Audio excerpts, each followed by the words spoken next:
एक समय की बात है। एक बार एक गांव में एक बहुत ही गरीब ब्राह्मण अपनी पत्नी सुषमा के साथ रहा करता था। वह अपने ब्राह्मण धर्म का पालन पूरी निष्ठा से करता और जो दान में ब्राह्मण को मिलता उसी से वह और उसकी पत्नी दोनों अपना पेट भरते थे। एक बार 3 दिन से ब्राह्मण को दान में कुछ भी नहीं मिला। 3 दिनों से वह ब्राह्मण और उसकी पत्नी दोनों भूखे ही थे। तभी सुषमा को अपने घर में ही पड़ा हुआ एक फल मिल जाता है। सुषमा वह फल अपने पति को देते हुए कहती है, सुनिए जी, ये फल घर में ही मुझे पड़ा हुआ मिल गया है। ऐसा कीजिए, इसे आप खा लीजिए। आपने 3 दिनों से कुछ नहीं खाया है। तुम भी तो 3 दिन से भूखी हो। ऐसा करो, इस फल को तुम खा लो। नहीं जी, यदि मेरे पति 3 दिन से भूखे हैं तो मैं कैसे कुछ खा सकती हूँ। अच्छा, ऐसा करते हैं, हम दोनों इस फल को आधा आधा खा लेते हैं। ब्राह्मण और ब्राह्मणी दोनों उस फल को आधा आधा खाने का निर्णय करते ही हैं कि तभी उनके दरवाजे पर एक साधु महाराज आ जाते हैं। भिक्षाम देहि, भिक्षाम देहि।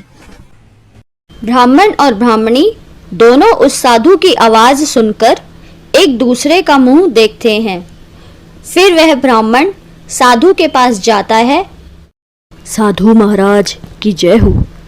कहिए महाराज, मैं आपकी क्या सेवा कर सकता हूँ? हे श्रेष्ठ ब्राह्मण, मुझे कुछ खाने को दो, मुझे बहुत भूख लगी है। हे साधु महाराज, मैं गरीब ब्राह्मण दान से ही अपना और अपनी पत्नी का पेट भरता हूँ, परंतु मुझे 3 दिन से दान में कुछ भी नहीं मिला है। मैं और मेरी पत्नी 3 दिन से भूखे ही हैं। आज मेरी पत्नी को घर में यह फल मिल गया जिसे हम दोनों आधा आधा खाने वाले थे, पर इतने में आप आ गए। अब आप इसे खा लीजिए। हम घर में आए साधु को खाली कैसे लौटा सकते हैं? साधु ब्राह्मण की निष्कपट साधु भक्ति से प्रसन्न होता है और देवी माँ से प्रार्थना करता है।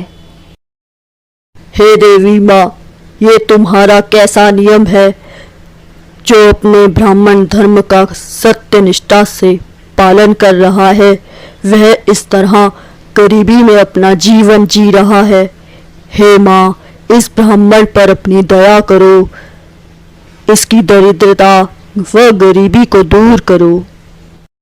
और फिर वह साधु देवी माँ के श्लोक गाने लगता है।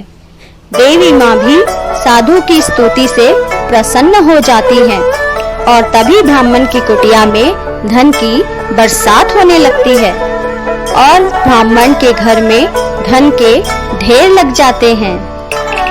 तो दोस्तों, इस कहानी से हमें यही सीख मिलती है कि मनुष्य को सदा ही अपने सच्चे रास्ते पर चलना चाहिए और अपने धर्म का पालन पूरी ईमानदारी से करना चाहिए। एक दिन ईश्वर की कृपा से उसके सारे दुख दूर हो जाते हैं। तो कहानी अच्छी लगी हो तो कहानी को वीडियो को लाइक कीजिए, शेयर कीजिए और अगर चैनल पर नए हैं तो और भी अच्छी स्टोरी देखने के लिए चैनल को सब्सक्राइब जरूर कीजिए। तो मिलेंगे नेक्स्ट कहानी में। जब तक बाय बाय।